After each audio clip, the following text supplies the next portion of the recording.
오늘 말씀의 시작을 누가복음 19장 10절에서 시작하겠습니다.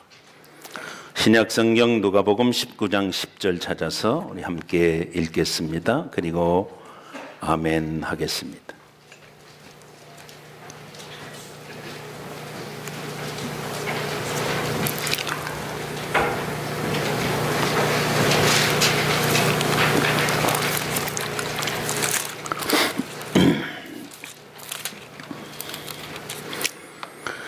신약성경 128면 다 같이 우리 누가복음 19장 10절을 읽겠습니다. 시작. 인자가 온 것은 잃어버린 자를 찾아 구원하려 함이니라. 아멘. 인자는 예수님이고요.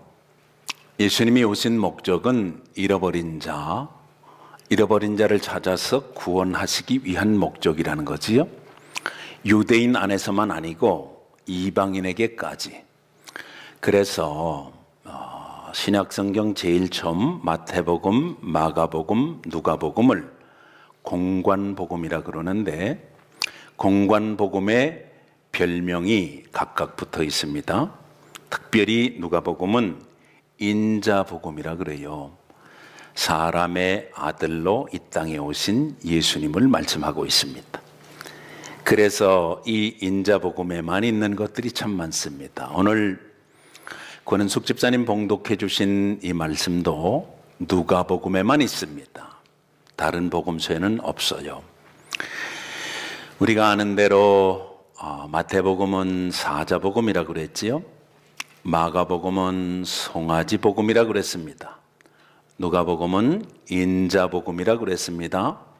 요한복음은 독수리복음이라고 그랬지요. 그발강가에서 선지자 에스겔이 본 환상과 그리고 반모섬에서 사도 요한이 보았던 환상을 종합하면 예수님의 보좌가 나오는데 예수님의 보좌에 상징적인 말하자면 픽처가 있었습니다.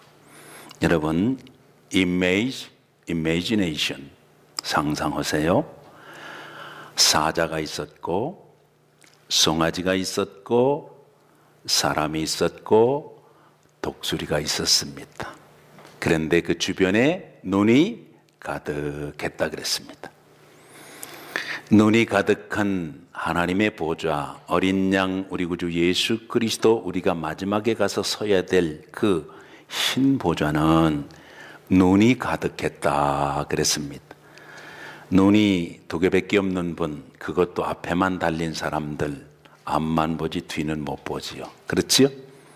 저는 눈이 안 좋아서 여기다 유리창을 해서 이렇게 달았습니다. 사람은 두 눈 가지고 보는 게 제한되고요. 하나님이 보시는 거는 사람이 보는 것과 같지 아니합니다. 요거 믿으시지요? 여러분, 사람이 보는 것만 있는 게 아니라고 하는 걸 늘 믿음 안에 의식하셔야 믿음이 깊어집니다. 사람이 보는 건 사실은 제한돼요. 봤다 그래도 그거 기억이 얼마 안 가. 여러분, 작년 3.1절에 뭐 했는지 기억하세요? 기억이 안 나잖아. 그런데 1919년 3월 1일 이러니까 사람은 아무튼 제한되다고 하는 사실을 꼭 아셔야 됩니다. 그런데 그 사람이 보는 것과 같지 아니한 하나님의 시선은 늘 땅끝을 향해 있는데 특별히 하나님이 택한 백성 쪽에 있기도 하지만은 하나님이 아직도 부르고 계신 그들 속에 있다고 하는 걸 이 누가는 강조하고 싶은 겁니다, 여러분. 여러분과 저의 시각은 어디 있어야 되나? 아울러서 점검을 해야 된다는 거지요. 하나님이 보시는 곳에 나의 시각이 가 있으면 엑셀런트입니다. 하나님이 들으시는 것과 내가 듣는 것이 근접하다면 마음에 불타는 소원이 달라질 것입니다. 하나님이 말씀하시고 싶은 것이 내 입에서도 근질근질하다면 여러분, 그 사람이 살아있는 사람이라는 얘기예요. 기왕의 3.1절이니까 잠깐만 3.1운동 얘기를 하고 지나가려고 합니다. 본문하고 섞기 싫어서 그래요. 중간에 사실 들어와도 되지만 1919년은 제1차 세계대전이 끝나던 해입니다. 제1차 세계대전이 끝나면서 파리에서 강대국 우두머리들이 모여가지고 얘기를 했어요. 무슨 얘기를 했냐 하면 지금까지 이 비참한 전쟁, 많은 사람들이 죽고 이 많은 사람들이 이렇게 난리를 치긴 게 원인이 뭐냐? 그 이유는 간단하다. 힘이 센 사람들이 그 힘 가지고 식민지를 점령하려고 덤볐기 때문에 이게 일어난 일이 아니냐? 그러니까 이제 후로는 이런 일이 안 일어나도록 각 민족들은 자기들의 민족의 문제를 자기들이 해결할 수 있도록 하자. 이른바 민족 자결주의를 우드로 윌슨이라고 하는 미국의 대통령이 주창하자 파리에서 그거 좋겠다. 그렇게 하자. 이 소문이 조선에서 일본으로 건너간 당시의 부잣집 외동아들들에게 귀에 들어갔어요. 10대 후반이거나 20대 초반이거나 2월 8일 날 동경 한복판에서 우리가 이대로 있으면 안 되잖아. 윌슨의 민족 자결주의에 힘입어서 우리가 그래도 하나님을 믿는 하나님의 아들, 딸들이 아니냐? 그러니까 이대로 있으면 안 된다. 이래서 조선의 독립을 결의하고 독립선언문을 채택을 해요. 그걸 몰래 숨겨가지고 들어옵니다. 여러분, 지금은 말입니다. 공항에 가면 삑 하면 걸리잖아? 그냥 투시대가 있어가지고 옛날엔 그런 게 없었잖아요. 배 타고 다니던 시절에 뭐가 있어. 그러니까 아무튼 기기모묘하게 그걸 숨겨가지고 와가지고 당시에 천도교의 우두머리인 손병의 선생을 찾아갑니다. 젊은 사람들이 끓는 피를 가지고 하나님께서 우리를 불러주신 거룩한 목적에 합당하게 우리는 젊은이들이 이런 것을 이렇게 생각했습니다. 그러고 내놓는 거예요. 조선의 지도자들이 이 일을 맡아서 좀 해줘야 되는 거 아닙니까? 이렇게 하고 내놨어요. 그러니까 그걸 듣는 어른들이 얼마나 얼굴이 뜨뜻하고 양심이 찔렀겠어. 자기들은 밤낮 기생집이나 지나들고 지성인이라고 자처하지만 자기들은 부모 잘 만나가지고 잘 먹고 잘 사는데 일본에 건너가서 공부한 사람들 그래도 정신 차리고 이런 걸 가져왔다고 생각을 하니까 안 되겠다. 그래서 손병의 선생이 당시에 육당 최남선을 찾아갑니다. 이 기미독립선언문을 쓴 분이에요. 그분이. 그리고는 이상제, 월남 이상제, 남강 이승훈, 여러분이 익히 들은 분이잖아요. 예. 그래서 기독교인 16명, 그리고 천도교인 15명, 불교인 2명 이래가지고 33명이 이 기미독립선언문 아시지요? 오등훈자의 조선의 고등학교 교과서 국어책 자세히 보신 분들은 아마 알 거야. 그걸 채택을 하고 이름을 33명을 거기다 서명하는데 누가 먼저 쓸래? 네가 먼저 쓸래? 내가 먼저 쓸래? 죽는 순이야. 각오를 가지고 써라. 이거 먼저 이름 기록하면 제일 먼저 죽는 거야. 제일 먼저 죽을 각오가 된 사람부터 써라 말이야. 응? 그래서 33명이 그걸 썼어요. 그리고 약속하기를 3월 1일 날 모여서 답골공원에서 만세 부르기로 한 게 아니고 그 당시에 마지막 황제 순종의 아버지인 고종 황제가 당시 세상을 떠나서 장례일이 잡혔어요. 독살설이 파다했습니다. 그러니까 고종의 장례일날 종로에서 한 번 만세를 부르면 일본이 정신을 와다닥 차리지 않겠어? 그러니까 그렇게 하자 이러고 다 짰는데 한쪽에서 얘기하기를 그래도 우리 천황 장례식에 우리가 소란을 지기는 거는 이게 마땅하지 않는 거 아니냐? 가시는 분의 예의를 갖춰드려야지 그래도. 맞지요? 그러니까 그렇게 하면 안 되겠다. 그럼 언제 하려고 하면 3월 2일 날 하자. 근데 3월 2일이 주일이었어요. 예수 믿는 사람들이 주일날 만세 부르고 이거 뭐 되겠어 이거? 그것도 안 되잖아. 그래서 3월 1일 날 그들이 답골공원에 모였습니다. 토요일입니다.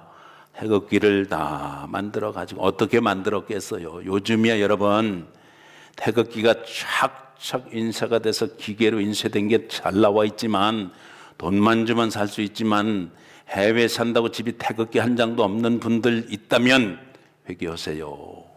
생각해 봐야 될 일이야. 아무리 해외에 산다고 자기네 나라 국기 한 장도 안 가지고 사는 게 대한민국 백성 맞아요?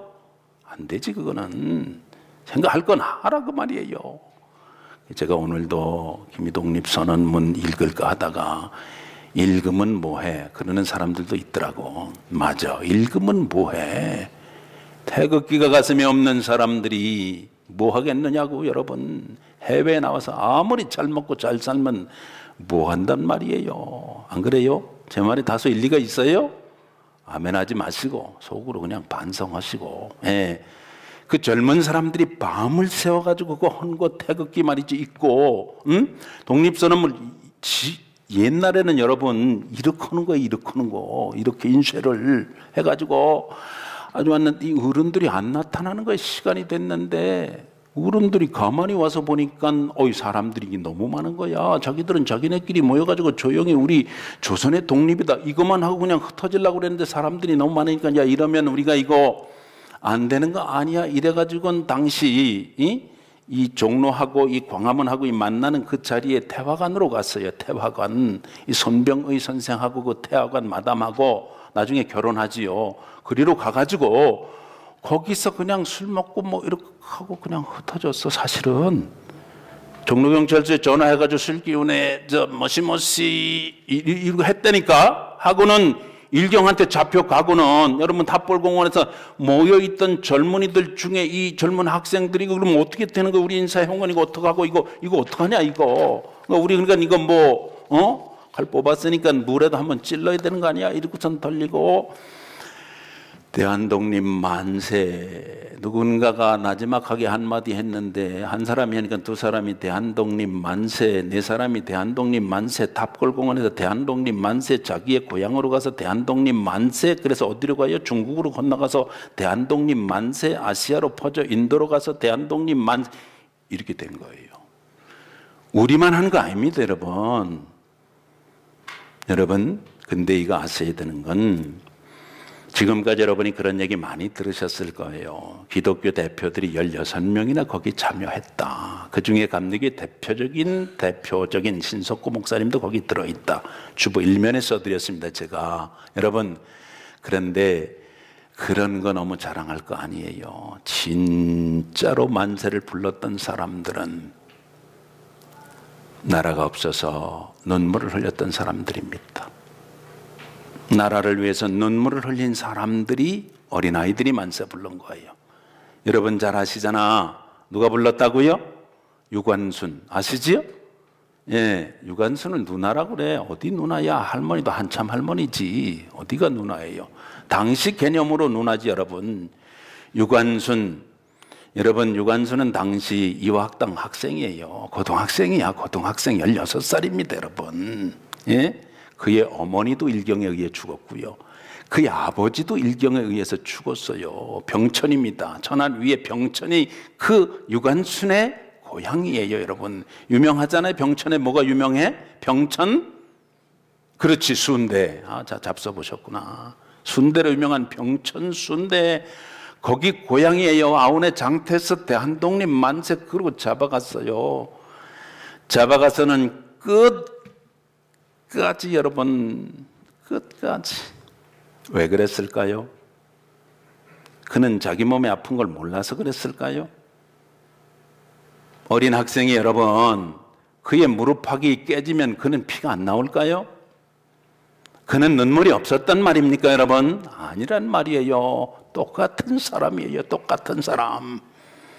그런데 그의 마음속에는 그리스도 예수가 구주로 자리 잡고 있는 것과 동시에 똑같은 게 자리 잡고 있었는데 그것은 조선이라고 하는 거예요. 여러분, 이 둘을 떼면 신앙은 이게 병나발 부는 거하고 똑같은 게 돼요. 여러분이 아무리 그걸 경험을 안 했다 하더라도 해외 나와서 보면 어디가 보입니까? 여러분, 한국에서 한국이 보여요? 안 보이잖아. 해외 나오면 한국이 보이잖아요. 여러분, 잃어버리고 살았다면, 만약에 잊어버리고 싶으셨다면, 아니 무의식 속에 의식이 되지 못했다면 한 번쯤 생각해 봐야 되는 것이죠. 조용한 아침의 나라, 이방인의 나라, 정말 먹을 것이 없었던 나라, 계급이 분명했던 나라, 남녀의 차별이 확실했던 나라, 인간이 인간이지만 인간 대접 못 받았던 나라, 암호라고 억울했지만 어디 가서 하소연할 수 없었던 그 나라에 하나님의 복음의 빛을 비춰주시고 얼마 안 돼서 단 2%에 2% 여러분, 2% 여러분 2천만 동포가 다 한 게 아니라 이 말입니다. 2%이 여러분 세계를 깜짝 놀라게 했다는 것이지요. 병원에 가면 응급조치할 때 식염수, 이른바 냉거를 꽂습니다. 소금물입니다. 몇 퍼센트입니까 여러분? 바닷물이 짠물을 짠맛을 냅니다. 몇 퍼센트예요? 소금의 퍼센테이지가 100%가 아니란 말입니다 여러분. 2% 내지는 3%. 요거면 여러분 달라지는 거거든. 달라지게 돼 있습니다. 소금 맛을 내는 3%만 있어도 여러분 짠맛을 낼 수가 있다는 말이지요. 예수님 갈릴리 사역을 감당하시고 예루살렘 사역을 감당하실 때에 12명, 그러나 그 갈릴리 구역을 한 번도 벗어나 본 일이 없는 그 촌딱들을 놓고 뭐라고 그랬어요? 너희의 시선은 땅끝을 봐야 되는 거고, 너희들이 성령 받으면 너희들은 이방인에게로 가야 되는데, 너희들은 이미 그 세계를 너희들의 가슴에 품도록 내가 너희들을 양육했다. 나는 갔다가 다시 온다. 그동안에 너희들이 해야 될 일이 있다. 그것은 인자가 온 것은 이방인들까지 포함해서 그 누구를 할지라도 구원받도록 하는데 너희들이 이바지해야 된다. 그리고 주님이 가셨거든. 예수님의 사역은 말입니다. 전하시고 가르치시고 치유하시고, 그 사역 그 어느 것도 그 속에서 눈물을 흘리면서 하셨던 게 확실합니다. 예수님은 가르치실 때 위에서 아래를 향하여 그렇게 가르치신 일이 없습니다. 이 백성들이 목 잡는 양처럼 유리하는 것이 정말로 안타까워서 눈물을 흘리면서 했습니다 여러분. 그 백성들에게 한나라를 선포하실 때에도 같은 마음을 가지고 똑같이 눈물을 흘리면서 선포하셨습니다. 아픈 자들을 만날 때 주님은 똑같은 마음을 가지고 계셨어요. 요즘 KBS에서 새로운 대하 드라마를 시작했습니다. 보셨나요? 난 제목만 봤어. 징비록이라고 하는 겁니다. 징비록. 들어는 보셨습니까? 서해 유성룡 선생이 외란을 겪으면서 남겨놓은 반성문입니다. 제가 그 제목을 보면서 어저께 내가 우리 이경민 목사님하고 이런 대화를 나눴어요. 목사님, 만약에 성경에서 징비록을 찾으면 어디가 될까요? 내가 이랬어. 우리 목사님 그러시더라고. 글쎄요, 이랬더라고. 만약에 징비록을 쓴 사람이 서해 유성룡이라면 성경에 남북 왕조도 파란만장했거든. 그렇지요? 만약에 그 징비록을 쓴 사람이 있다면 누가 되어 마땅하겠는가? 아마도 예레미야가 되어 마땅할 것 같다. 내 생각에는. 예레미야는 예레미야를 기록하면서 만국을 보았던 사람입니다. 눈물을 흘렸던 사람이에요. 예레미야의 별명이 있습니다. 눈물의 선지자입니다. 그는 눈물을 흘리면서 이스라엘 백성들에게 호소했습니다. 너희는 예루살렘 거리로 빨리 다니며 왕래하며 공의를 일삼으며 하나님의 뜻을 알고 아버지가 원하는 것이 이스라엘의 진짜 왕이 원하는 게 뭔지를 아는 사람 딱 한 사람이라도 찾아라. 그러면 내가 예루살렘 성을 사해 주마. 그런데 예루살렘이 주전 586년에 함락되잖아요. 예레미야는 예레미야 애가를 썼습니다. 여러분, 예레미야 애가가 무슨 뜻이에요? 눈물의 노래란 뜻입니다. 안타까운 노래란 뜻이거든요. 예레미야 애가가 징비록이 되어야 되지 않겠는가. 제가 이런 얘기를 했더니 이 목사님도 끄덕끄덕 하시더라고. 예. 예레미야 애가에 보면 여호와의 자비와 긍휼이 무궁하심으로 우리가 진멸되지 아니했습니다. 이것이 날마다 새로우니 아침마다 새로우니 하나님의 성실이 큽니다. 하나님의 구원의 성실이 큽니다. 하나님의 창조의 섭리가 과연 위대합니다. 하나님의 구원의 섭리가 아주 분명하네요. 하나님께서 여기까지 인도하심이 분명히 하나님이 살아계심이 확실합니다. 이렇게 고백하고 참여하는 것을 우리들이 찾아볼 수가 있단 말입니다. 여러분, IS가 에드몬턴에 있는 몰을 지목했다지요? 가만히 두지 않겠어, 카나다. 이랬대요. 제 얘기가 아니고. 근데 거기 몰이 그렇게 큰 데가 있어요? 난 안 가봐서 몰라요. 근데 그렇게 큰 몰을 자기들이 우찌우찌 해보겠다고 그러잖아. 근데 여러분, 이건 꼭 아세요. 무슬림들이 전부 그런 건 아니에요. 10%만 그럽니다. 성전 거룩한 전쟁이라고 선포하고 지하드 운동하는 사람들만 그래요. 다시 말하면 100사람들 중에, 무슬림 중에 10사람만 그러는 거야. 그러나 결과는 정해져 있습니다. 이거 꼭 아세요. 성경을 바탕으로 얘기하면 결과는 이미 정해져 있다는 것이지. 누가 이겨요? 자비가 있고 무자비가 있어. 누가 이길까? 대답을 좀 하세요. 대답을 하셔야 되는 거라니까. 예, 무자비가 있고 자비가 있어. 누가 이길까? 그렇습니다. 결과가 정해져 있다는 거지. 긍휼히 여기는 자는 복이 있나니 긍휼히 여김을 받을 것이요. 분명히 말씀하셨습니다. 너희가 전에는 하나님의 백성이 아니더니 이제는 하나님의 백성이다. 하나님의 백성의 특징이 뭐예요? 베드로 사도가 베드로전서 2장 10절에 말하기를 너희가 전에는 긍휼을 입지 못하더니 이제는 긍휼을 입었으니 하나님의 자비가 너희들 속에서 보이는구나. 하나님의 긍휼하심이 내 속에서 보이는구나. 너희가 자비의 백성이 되었으니 하나님의 역사를 힘입을 수 있겠다. 여러분, 무자비는 그 자체가 심판이라는 걸 알아야 돼요. 무자비는 그 자체로 이미 심판을 받았다고 하는 사실을 여러분 확실히 가져야 여러분과 저는 든든하게 살 수 있단 말이지. 예수님께서 가버나움에서 종의 신화를 고쳐주고 이제는 나인이라고 하는 성으로 제자들과 함께 사람들이 따라다녔는데 그들과 함께 들어가신데 성에서 나오는 일련의 무리와 마주치게 되셨습니다. 여러분, 드라마에서 요즘 이런 수법 잘 쓰더라고. 중요하게 사람이 사랑하는 저쪽에 남자와 여자가 있는데 지금은 서로 모르는 사이들에게 싹 지나가는 장면 할 때 슬로우 비디오로 음악을 동시에 쫙 긴장되게 깔아주면서 짜잔 짠짠짠짠짠짠짠 보셨지요?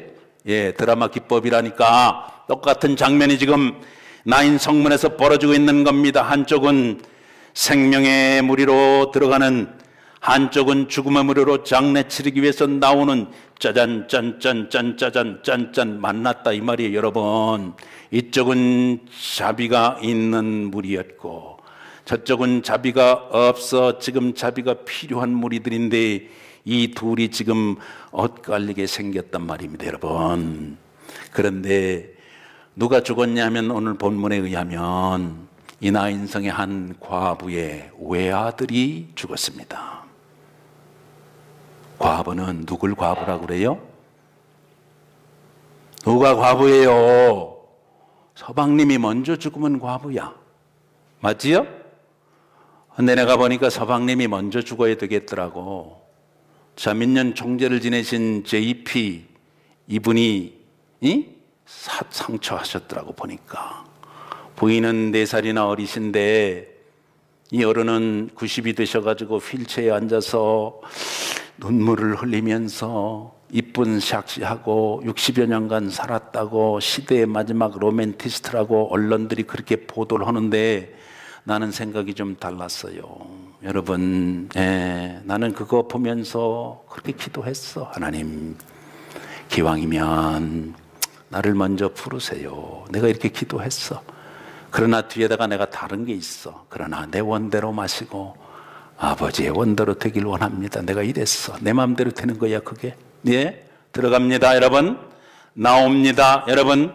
남편을 한번 사별했는데 남편 죽은 건 그렇다고 치고 아들 하나 믿고 살았던 이 과부가 여러분 그 아들마저도 잃어버렸습니다. 그리고는 이제 그 싸늘한 죽음이 돼서 관을 메고 땅에다가 파묻기 위해서 이 성을 빠져나오는데 이 자비가 필요한 무리가 자비 그 자체, 하나님의 자비의 완성, 하나님의 자비의 본심을 이 지나가는 슬로우 비디오 속에 만나게 된단 말이에요. 여러분, 자비가 있어야 되거든.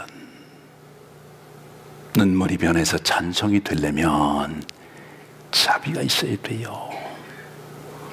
눈물이 변해서 찬송이 되려면 여러분, 하나님의 거룩한 자비, 여러분과 제가 믿은 그 자비, 예수 그리스도로 말미암아 구원하시겠다는 하나님의 놀라운 섭리의 자비가 여러분과 내게 있어서 구원받았듯이 오늘 이 과부에게 그 자비가 필요한데 주님께서 측은히 여기시고 우는 그 과부에게 울지 말아라. Don't cry mama 그러시는 거예요. Don't cry mama. 이유가 뭐예요? 괜찮아. 괜찮아. 어차피 사람은 한 번 죽는 거야. 어차피 사람은 먼저 가는 거야. 죽은 아들 어떡하겠어. 산 어미도 살아야 되지 않겠어. 그 차원 아니에요 여러분. 그 차원이 아닙니다 여러분. 근본적인 문제를 해결해 주실 수 있는 그분이 확실한 문제 해답을 가지시고 말씀하시는 겁니다. 너희는 마음에 근심하지 말아라. 하나님 믿으니 또 나를 믿어라. 내 아버지 집에는 거할 것이 많다. 만약에 그렇지 않으면 내가 너희에게 일렀을 것이다. 내가 너희를 위해서 처소를 예비하러 간다. 처소를 내가 예비하면 내가 다시 와서 나 있는 곳에 너희도 있게 할 거야. 그 길을 어찌 아는데요? 의심 많은 토마가 얘기했을 때 예수님 말씀하셨지요. 나는 길이다. 나는 진리다. 나는 바로 그 생명이다. 그렇기 때문에 Don't cry mama 그러실 수 있는 거예요. 나는 부활이요 생명이니까 Don't cry mama. 나를 믿는 자는 죽어도 살고 무릇 살아서 나를 믿는 자는 영원히 죽지 아니하는 기야. 그러므로 Therefore Don't cry mama 말씀하시는 겁니다 여러분. 보통 상갓집이 가면 여러분 상갓집이 가면 누구에게 얘기해요? 죽은 사람한테 얘기합니까? 산 사람한테 얘기합니까? 예수님은 Don't cry mama 엄마한테도 얘기했지만은 그 관에다 손을 대시면서 뭐라 그러십니까? Young man, I say to you, get up. 젊은이여, 내가 내게 말한다. 일어나! 분명히 말씀하셨습니다, 여러분. 젊은이가 일어났다는 거 아니에요? 응? 여기서도 아멘을 안 하면 여러분 믿는 크리스천들 맞아요? 똑같은 장면이 에스겔서 37장에 보면 에스겔에게 일어납니다. 그 발강가의 포로 수용소에 수금을 걸어두고 갖은 창피와 모욕을 다 당하고 조롱거리가 되었던 이민 땅 나그네 된 에스겔에게 주의 성령이 이끌어 가시면서 해골의 골짜기 에스겔 골짜기로 끌고 가시면서 물으십니다. 내 눈앞에 보이는 게 뭐냐 지금? 해골바가지 뼈다구들이 보이는데요. 또 물으셨습니다. 이 뼈다구들이 살아날 것 같으냐? 물으셨습니다. 그러니까 에스겔이 뭐라고 대답하냐면 주님이 아시지요. 내가 어떻게 알 수 있습니까? 그 말씀하시는 거예요. 그런데 에스겔에게 뭐라고 명령하시는가 하면은 이 뼈다구들을, 해골들을 향하여 말씀을 대언해라 그러시는 거예요. 여러분과 저 같으면 할 수 있을까요? 여기 지금 죽은 시체가 있단 말이야. 죽은 시체 여러분, 죽은 시체가 있다니까. 죽은 시체를 향하여 말씀을 대언하라는 거야. 가능하겠어요? 여러분, 오늘 우리의 믿음이 눈에 보이는 것을 추구하고, 오늘 우리들이 내가 하나님의 말씀을 제안하고 하나님의 거룩한 말씀이 살아있으며 하나님의 역사가 분명하며 창조의 말씀이요 구원의 말씀이요 심판의 말씀이요, 하나님은 모든 것을 다 하시고 나보다 나를 더 잘 하시며 하나님은 개인뿐만 아니라 가정과 가문을 하시고 교회 역사의 주인이신 그분이 시체에 대해서 말씀을 대언하라 그럴 때에 여러분 입을 뻥끗할 수 있겠는가 하는 말씀인 것입니다. 죽음이라 그래요. 여러분, 죽음 아세요? 죽을 사자가 있잖아. 죽을 사자. 제가 죽을 사자를 한번 쓸 테니까 잘 보세요. 한일자에다가, 그렇지요? 저녁 석자를 쓰고 비수 비자를 하면 그게 죽을 사자입니다. 어느 날 밤중에 느닷없이 날아오는 비수, 피할 자신 있으십니까 여러분? 멀쩡한 대낮에 날아온다면 요리조리 피할 수도 있겠지만 여러분, 피할 수 있을 것 같아요? 만약에 피할 수가 없다면 무엇이 필요하겠는가 여러분 생각을 하셔야 되는 것이지요. 하나님의 말씀은 살았고 운동력이 있어 좌우의 날 전 어떤 것보다 예리해서 우리의 영과 혼과 및 관절과 골수를 찔러 쪼개며 하나님의 깊은 것까지라도 통달한다고 말씀합니다. 모든 것은 마르고 시들고 떨어지되 오직 여호와의 말씀은 영원토록 있다고 말씀합니다. 내 생각은 너희의 생각과 다르고 내 길은 너희의 길과 달라서 동에서에서 먼 것 같이 죽음까지라 할지라도 한 번 죽는 것은 사람에게 정한 것이고 그 위에 있는 심판, 그것도 넘어가는 것이 하나님의 살아있는 말씀인데 분명히 지적으로 동의는 되는데 뼈다구를 향해서, 해골을 향해서, 죽은 시체를 향해서 말하라 그런다면 말할 수 있는 믿음이 여러분의 믿음이 되어야 하는 줄로 믿습니다. 여러분, 말할 수 있는 담력 믿음도 필요하지만 여러분, 말할 수 있는 말씀이 담겨져 있는 질그릇일 때, 여기에 장전이 되어 있는 말씀이 있을 때, 결정적인 때 여러분 살아있는 하나님의 말씀이 나가게 되는 겁니다. 여러분, 연습을 자주 하면 실전에 강해지는 겁니다. 뭐를 자주 하면? 뜻대로 안 되는 거 많으시지요? 뭐 연습하십니까? 세상 사람하고 똑같지 않으세요? 아니, 너놈의 안 믿는 사람보다 더 못하는 건 없습니까 여러분? 하나님의 말씀은 살아있어서 여기 충만하게 될 때, 결정적인 때 하나님의 말씀이 나감으로 하나님의 말씀을 인내서 적은 것이 살아나는 역사가 있으며, 여러분 병든 것이 강건케 되는 역사가 있으며, 먹구름이 떠나가는 역사, 먹구름 위에 있는 태양을 받을 수가 있으며, 내 힘과 능력으로 안 되는 것이 하나님의 놀라운 역사를 경험할 수 있으며, 나는 비록 연약하지만은 연약함이 없는, 리미테이션이 없는 그분의 것들을 우로부터 힘입을 수 있게 되는 것이라 하는 말씀인 것이에요. 어린아이는 순전하기 때문에 이게 가능해. 눈물을 흘리면서도 이게 가능하지요. 어른들은 이게 안 돼요. 여러분, 왠 줄 아세요? 어른들은 굳어 있어서 그래요. 굳어 있어서. 눈물이 뚝뚝뚝뚝 떨어지다가도 애들은 해볼적 웃을 수가 있거든. 그러나 어른들은 그게 되지 않는단 말이지. 눈물이 변하여 찬송이 된 역사는 성경에 꽉 차 있습니다. 노아 홍수 때에 모든 사람들이 다 구라삼삼이라고 그랬어요. 멀쩡한 하늘에 피 내린다고. 여러분, 120년 동안 방주를 지었던 노아, 이 사람을 이렇게 표현을 해요. 성경이 하나님의 눈 속에서 하나님의 자비하심을 본 사람이다. 여러분, 여러분의 상황에 상관없이 하나님의 눈에 자비하심이 보이십니까? 하나님의 자비하심이 보이면 그때부터 역사는 시작되는 겁니다. 어떤 경지에도 말씀에 여러분 딛고 서서 충만해서 하나님의 눈에 자비하심을 볼 수 있는 여러분이 되셔야 됩니다. 할렐루야. 하나님의 자비하심을 심입을 때 여러분, 밤새도록 베드로가 부름받을 때 베테랑급 어부가 그물질 했는데 한 마리도 못 잡았습니다. 주님이 뭐라 그러시지요? 고기 잡는데 어부 아니세요? 예수님은 목수의 목공소에서 자랐어요. 베드로는 나면서부터 수산업에 종사했던 사람이에요. 그 대표적인 제자들 중에서도 고기를 제일 잘 잡는 사람이 베드로입니다. 뭐라 그러셨지요? 깊은 데 가서 그물을 내려라. 여러분 오늘 찬양하셨지요?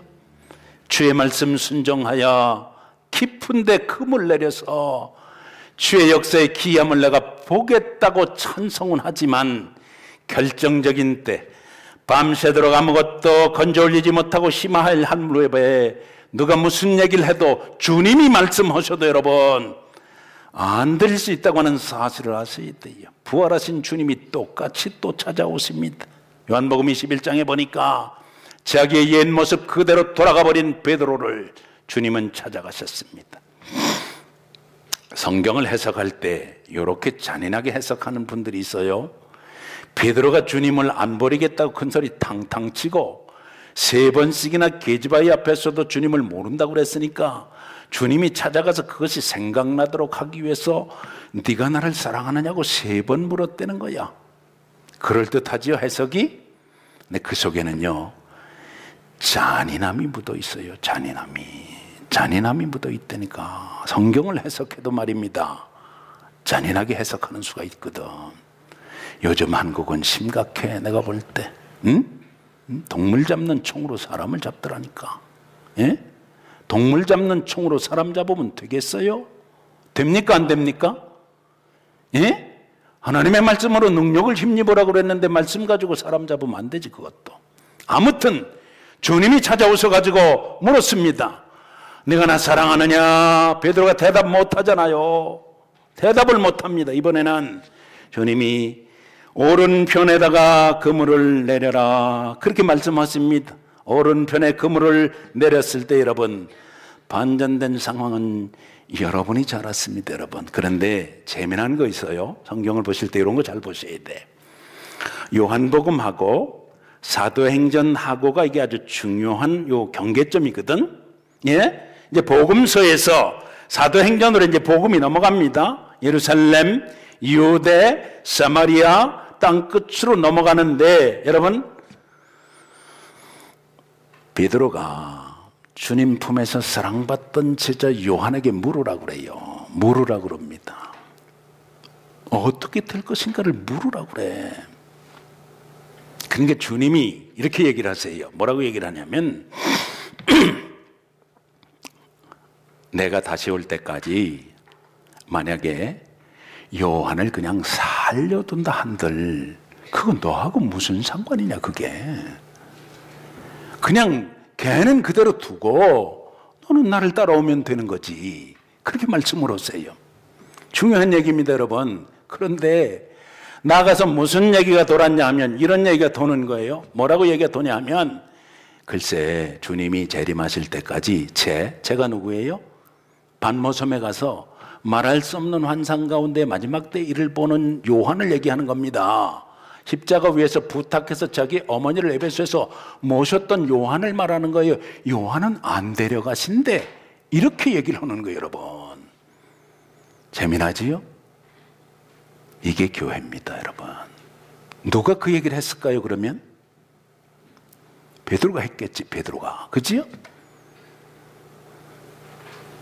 네가 나를 따라오는데 죄를 살려두는 거하고 너하고 도대체 무슨 상관이 있느냐?